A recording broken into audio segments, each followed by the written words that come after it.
ഇനി ഈ പൊതു ആവശ്യങ്ങൾക്കൊക്കെ ഭൂമി കണ്ടെത്താൻ കഴിയാത്തതാണ് പല വികസന പദ്ധതികൾക്കും തടസ്സമായി നിൽക്കുന്നതല്ലേ.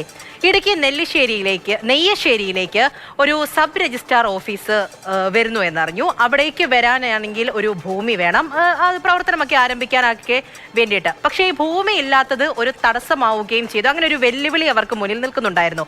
ഇങ്ങനെ ഭൂമി ഇല്ലാത്തതാണ് തടസ്സമെങ്കിൽ അത് നൽകാൻ വേണ്ടിയിട്ട് ഒരു ദേവാലയം മുന്നോട്ട് വന്നിരിക്കുകയാണ്.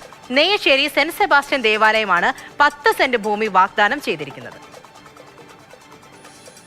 വണ്ണപ്പുറം, കോടിക്കുളം, നെയ്യശ്ശേരി, കരിമണ്ണൂർ, ഉടുമ്പന്നൂർ, വെള്ളിയാമറ്റം, ആലക്കോട് എന്നീ 7 വില്ലേജുകളിലെ ജനങ്ങൾ ഇപ്പോൾ ആശ്രയിക്കുന്നത് തൊടുപുഴ നഗരത്തോട് ചേർന്നുള്ള കാരിക്കോട് സബ് രജിസ്ട്രാർ ഓഫീസിനെയാണ്.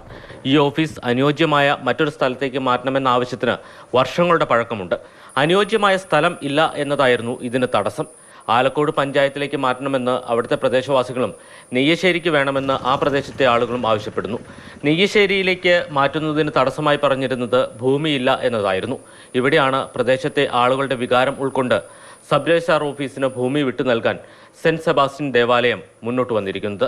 5 പഞ്ചായത്തുകളുടെ മത്തിയാണ് നെയ്യശ്ശേരി കരിമണ്ണൂർ പഞ്ചായത്ത്. അപ്പോൾ കാരിക്കോട് സബ് രജിസ്ട്രാർ ഓഫീസ് ആലക്കോടിന് പോകാതെ നെയ്യശ്ശേരിയിലേക്ക് വരികയാണെങ്കിൽ 5 പഞ്ചായത്തിലുള്ള ജനങ്ങൾക്ക് അത് ഉപകാരപ്രദമാവുകയും ചെയ്യും.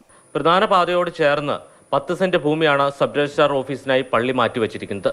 ഇക്കാര്യം രേഖാമൂലം സംസ്ഥാന സർക്കാരിനെയും രജിസ്ട്രേഷൻ വകുപ്പിനെയും പള്ളി വികാരി പോൾ മൈലക്കച്ചാലിൽ അറിയിച്ചു. വണ്ണപ്പുറംകാർക്കും ഉടുമ്പന്നൂർക്കാർക്കും കോടിക്കുളംകാർക്കും വന്ന് എത്താവുന്ന ഏറ്റവും പറ്റിയ സ്ഥലമാണിത്. പാരിഷ് കൗൺസിലിന്റെ പിന്തുണയോടെയാണ് പള്ളി ഈ തീരുമാനമെടുത്തത്. നെയ്യശ്ശേരിയിലേക്ക് സബ് രജിസ്ട്രാർ ഓഫീസ് മാറ്റിയാൽ വിവിധ പഞ്ചായത്തുകളിൽ നിന്നുള്ളവർക്ക് എളുപ്പത്തിൽ എത്തിച്ചേരാമെന്നാണ് പ്രദേശവാസികൾ അവകാശപ്പെടുന്നത്. അപ്പോൾ നെയ്യശ്ശേരിയുടെ വികസനത്തിന് അത് നല്ലൊരു നാഴികക്കല്ലായിരിക്കും എന്നാണ് ഞങ്ങളുടെ വിശ്വാസം. അതുകൊണ്ട് എല്ലാവരും പാരിഷ് കൗൺസിൽ അംഗങ്ങളും ഇവിടുത്തെ പൊതുജനങ്ങളും അത് ആഗ്രഹിക്കുന്നതാണ്. അത് നടത്തി തരുവാൻ ഗവൺമെൻറ് തലത്തിൽ നടപടി ഉണ്ടാവണം. നാടിന്റെ വികസനത്തിനായി ഇതിനു മുമ്പ് വില്ലേജ് ഓഫീസിനും റബ്ബർ ഉൽപാദക സംഘത്തിനും സ്ഥലം വിട്ടു നൽകിയ ചരിത്രവും പള്ളിക്കുണ്ട്. മാതൃഭൂമി ന്യൂസ്, ഇടുക്കി.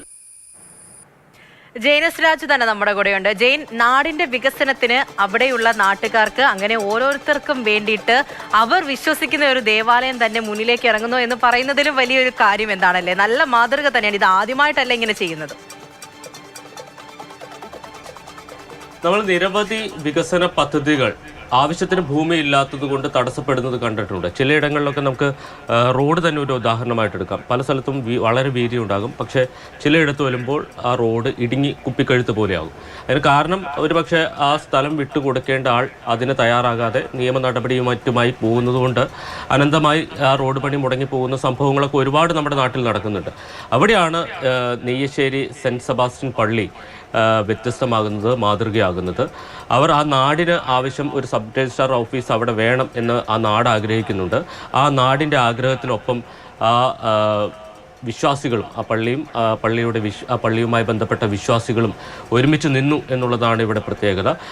ഒരുപക്ഷെ പള്ളിക്ക് നേരിട്ട് ഏതെങ്കിലും രീതിയിൽ ഗുണം ചെയ്യുന്ന ഒരു പദ്ധതിയല്ല, അല്ലെങ്കിൽ സബ് രജിസ്ട്രാർ ഓഫീസ് വന്നുകൊണ്ട് പള്ളിക്ക് നേരിട്ട് ഗുണം കിട്ടില്ല. പക്ഷേ അവിടെയുള്ള അവർ ഉൾപ്പെടുന്ന വിശ്വാസികൾക്കും അതോടൊപ്പം തന്നെ മതഭേദമന്യേ എല്ലാവർക്കും ഗുണം ചെയ്യുന്ന ഒരു കാര്യമാണ്.